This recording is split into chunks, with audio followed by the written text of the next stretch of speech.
Everyone, welcome to एग्जाम्बिस्ट। स्वागत है आप सभी का एग्जाम्बिस्ट इस प्लेटफॉर्म में to make your preparation 50% faster. मेरा नाम है Kailash Tiwari, ex Union Bank of India. दोस्तों, सीडब्ल्यूसी का एग्जामिनेशन 5 दिन बाद होना है। डेफिनेटली आपको प्रिपरेशन बहुत अच्छी करनी है। अब कई सारे स्टूडेंट की कई सारी क्वेरीज होती है, मुझे नहीं लगता कि जिनको आंसर करना जरूरी होता है, क्योंकि बच्चे कहते हैं कि सर सीडब्ल्यूसी का एग्जाम तो ऐसा है वैसा है। मैं आपको एक चीज बताऊं दोस्तों, मेहनत करने का या फिर हार्ड वर्क करने का ना कभी भी कोई रीजन नहीं होता है। रीजन होता है तो अपनी लाइफ बनाने का, और आपको वो समझना है आपके लिए क्या इंपॉर्टेंट है। आप देखिए, आप डिसाइड कीजिए। आपको लगता है तो डिसाइड कीजिए, नहीं लगता है तो कुछ और कीजिए। बस कुछ ना कुछ अच्छा आपको अपनी लाइफ में डेफिनेटली करना है। ओके। सो आज हम डिस्कस करेंगे प्लांट प्रोटेक्शन, क्योंकि किसी हमारे दोस्त ने कहा कि सर प्लांट प्रोटेक्शन की क्वेश्चन डिस्कस कीजिए, एंटोमोलॉजी क्वेश्चन डिस्कस कीजिए। तो हम मिक्स क्वेश्चन यहाँ पे लेकर आए हैं सीडब्ल्यूसी में, और ये क्वेश्चन ऐसे हैं जो मैंने लास्ट टाइम भी डिस्कस किए थे और एग्जामिनेशन में भी देखने को मिले थे। सो शुरू करते हैं। उससे पहले मैं आपको बता दूं कि जेटीए के लिए सीडब्ल्यूसी जेटीए के लिए हमने मॉक टेस्ट लॉन्च किया है। बहुत सारे स्टूडेंट्स की रिक्वेस्ट थी कि सर कोर्स का भी लास्ट में हम क्या करेंगे, तो मॉक टेस्ट। तो यहाँ पे आपको फुल लेंथ मॉक टेस्ट मिलेंगे, चैप्टर टेस्ट मिलेंगे, क्योंकि और भी सब्जेक्ट है दोस्तों। ये भी सब्जेक्ट है बट इसके अलावा भी सब्जेक्ट है। एक बैलेंस बना के चलिए, जरूर चीजें क्लियर होंगी। स्टार्ट करते हैं। बहुत रैपिडली करेंगे, मैं नहीं चाहता कि ये 10-15 मिनट से ज्यादा हो, क्योंकि आपका टाइम बहुत कीमती है। मॉक टेस्ट देंगे, ज्यादा क्वेश्चन अटेम्प्ट कर पाएंगे। क्वेश्चन है, what should be the condition for the application of an insecticide fungicide combination according to the information provided. Simple question दिया गया है दोस्तों। जब आपको वहां पे एग्जामिनेशन क्वेश्चन मिलेगा तो ना तो ये डायग्राम होगा ना ये एक्सप्लेनेशन होगा, आपके पास इतनी ही चीजें होंगी। हमेशा ध्यान रखिए, कोई भी केमिकल अप्लाई आप तभी करेंगे जब आपको लगेगा कि यार अब तो नुकसान होने लगेगा, है ना। आप अपने लाइफ में भी देखिए, आप बुखार होता है कब तक उसको टॉलरेट करते हैं, जब तक आपकी एक थ्रेशोल्ड होता है वहां तक। जैसे ही आपको लगता है कि अब मुझसे नहीं बर्दाश्त होगा, तो फिर आप डॉक्टर के पास जाते हैं। बस उसी को इकोनॉमिकल थ्रेशोल्ड बोला जाता है, कि इकोनॉमिक लॉस ना हो। अब ये लॉस इतना ना हो कि मुझे उसकी इकोनॉमिक कॉस्ट चुकानी पड़े। ओके। सो ऑप्शन देखिए, both should be applied above ETL, below ETL. One should be above ETL level while other below, there is no specific condition. तो हमेशा हमको कब अप्लाई करना होता है, जब वो ईटीएल से नीचे हो, थ्रेशोल्ड से ऊपर नहीं जाना चाहिए यहाँ, या फिर इससे नीचे। अगर इससे ऊपर जाएगा तो इकोनॉमिक इंजरी लेवल है, फिर आप कुछ करो ना करो कोई फर्क नहीं पड़ने वाला है, करोगे तो भी लॉस होने वाला है। Okay. So next question is the liquid formulation designed to provide time release and ensure the applicator safely। देखो दोस्तों, दोनों चीजें हैं यहाँ पे। टाइमली रिलीज की बात की गई है, ऐसा नहीं कि एकदम से रिलीज हो जाएगा, और साथ ही साथ जो अप्लाई कर रहा है उसकी भी सेफ्टी इसमें इंश्योर होती है। अदरवाइज आप देखोगे जब हम स्प्रे करते हैं ना, उसमें एप्लीकेटर की सेफ्टी नहीं होती, किसान को कुछ भी हो सकता है।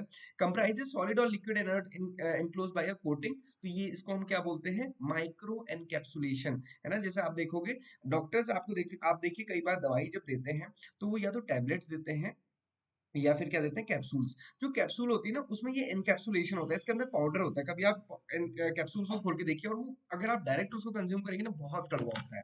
तो सिंपल सी चीज क्या है, दो रीजन होते हैं, एक तो कड़वा बहुत है और दूसरा उसका स्लो रिलीज उनको करवाना है, या फिर टारगेटेड रिलीज उसको करवाना है, इसलिए ये इनकैप्सुलेशन दिया जाता है। और सेम चीज यहाँ पे भी अप्लाई होती है। ओके। आगे बढ़ते हैं। How does the mode of action of the neem differ from the pyrethrins in the insects. तो देखो देखो दोस्तों, नीम का पायरेथ्रिन से कैसे डिफरेंट मोड ऑफ एक्शन है, ये क्वेश्चन इसमें पूछा गया है।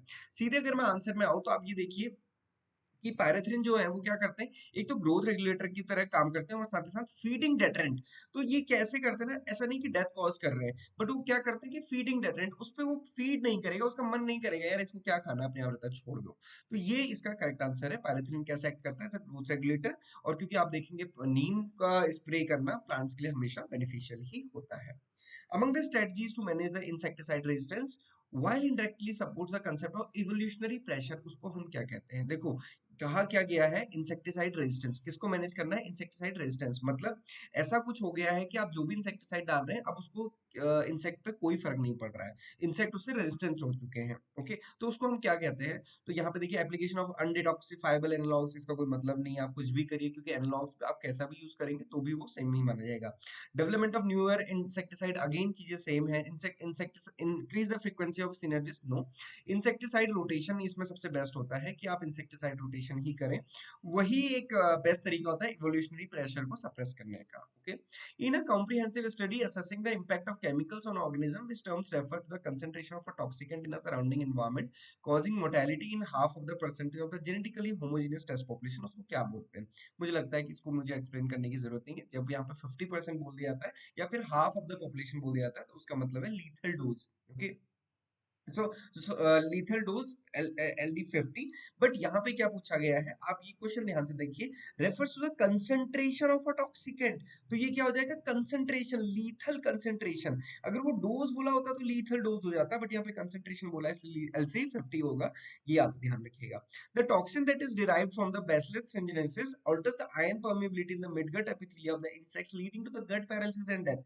देखो बीटी जो हम कहते हैं कि बीटी क्रॉप बनाया गया, बीटी कॉटन। बीटी कॉटन में क्या है, जैसे ही कोई इंसेक्ट उसमें फीड करता है, चाहे वो पॉड बोरर है या चाहे स्टेम बोरर है, अब ऐसा नहीं होता कि उसको खाते ही उसकी डेथ हो जाती है। डेथ कैसे होती है, जैसे ही वो कंज्यूम करता है उसकी जो मिडगट में जाता है, और वो मिडगट में, क्योंकि बीटी जेनेटिकली मॉडिफाइड है और उसमें जो क्रायोटॉक्सिन्स हैं वो क्या करते हैं, उसकी मिडगट को परफोरेट कर देते हैं, छेद कर देते हैं, जिसकी वजह से उसकी डेथ हो जाती है ना। तो वो क्या चीज है, क्रायोटॉक्सिन्स है। ओके, तो ये ध्यान रखिएगा क्रायोटॉक्सिन। और अगर आप देखेंगे तो क्राई 1AC और क्राई 2AB, ये दोनों इसमें जेनेटिक मॉडिफिकेशन किए गए हैं। Okay, the part of cranial structure denotes the opening into the neck region in the insect. वो सिंपल ये पूछना चाह रहे हैं कि जो क्रेनियल स्ट्रक्चर होता है उसमें कौन सा पार्ट ऐसा है जो नेक से डायरेक्टली कनेक्ट रहता है। तो आप देखिए ये सब तो नेक से कनेक्ट नहीं रहते हैं, कौन सा कनेक्ट रहेगा इसके पीछे, ये वाला पार्ट कनेक्ट रहेगा। इसको हम क्या बोलते हैं, फोरामेन, फोरामेन मैग्नम। और इसी को क्या बोला जाता है साथ में, ऑक्सीपिटल मैग्नम, क्योंकि ये कौन सा एरिया है, ऑक्सीपिटल, ऑक्सीपिट इसको बोलते हैं, तो ऑक्सीपिटल एरिया या फिर foramen magnum. Okay, so foramen magnum is the correct answer here, जो कि क्रेनियल डायरेक्टली कहां से अटैच्ड होता है, नेक रीजन से। Which group of insecticide is known for their high persistence in the environment, resistance to the microbial degradation and tendency to bioconcentrate and biomagnify in the food chain? Simple question है दोस्तों, biomagnification अगर बोल दिया गया है ना, तो आप ये हमेशा ध्यान रखिए कि बायोमैग्निफिकेशन तभी होगा जब कंसंट्रेशन बहुत हाई होगा, और कंसंट्रेशन हम कह सकते हैं कि ट्रांसफर होता है एक जनरेशन टू अनदर जनरेशन। ये जनरेशन से भी ज्यादा बोलेंगे तो वो बोला जाता है ना, एक लेयर से दूसरे लेयर पे। तो वो क्या है, organophosphorus, organochlorine, carbamate या फिर पायरोथ्रेट। मैं हमेशा इसमें बोलता हूँ कि आप सिंपल याद रखिए दोस्तों, बायोमैग्निफिकेशन का कंसेप्ट, बायोमैग्निफिकेशन की बात ही कब आई थी, डीडीटी से। और डीडीटी क्या है, डीडीटी क्या है, ऑर्गेनो क्लोरीन इंसेक्टिसाइड। तो यहाँ पे क्या करेक्ट आंसर हो जाता है, organochlorine. Which disease in cotton is caused by the fungus verticillium dahliae. क्या होता है, verticillium are known for wilt. Okay, तो हमेशा ध्यान रखिए, fusarium and verticillium are for the wilt. What are the primary vector responsible for the transmitting cotton leaf curl disease. बहुत बार पूछा गया, आईबीपीएस कंडक्टिंग एग्जामिनेशन में बार बार पूछा जाता है कॉटन लीफ कर्ल डिजीज किससे होता है। ओके, तो आपको हमेशा ध्यान रखना है, व्हाइट फ्लाई से ये होता है। Under what condition do the phytophthora late blight of potato, किस वजह से होता है, क्या कंडीशन होनी चाहिए, हमारी सॉइल अगर वेट है। ओके, सॉइल वेट है मतलब मॉइस्चर ज्यादा है, temperature is between 15 to 23 degree Celsius, and third condition अगर क्लाउडीनेस हो जाए तो पूरी फसल चौपट होती है, उसको बोलते हैं late blight of potato. Which of the following is method is controlling plant disease and involves the use of beneficial microbes? beneficial microbes की बात कर दी है। आप देखो beneficial मतलब कुछ ना कुछ फायदेमंद, केमिकल कुछ भी फायदेमंद नहीं है। जेनेटिक कंट्रोल रेजिस्टेंस की बात करता है, कल्चरल कंट्रोल ऑल्टरनेट्स की बात करता है, बायो कंट्रोल दोनों के फायदे की बात करता है। सब कुछ जिएंगे और सारा चीज मैनेज होगा।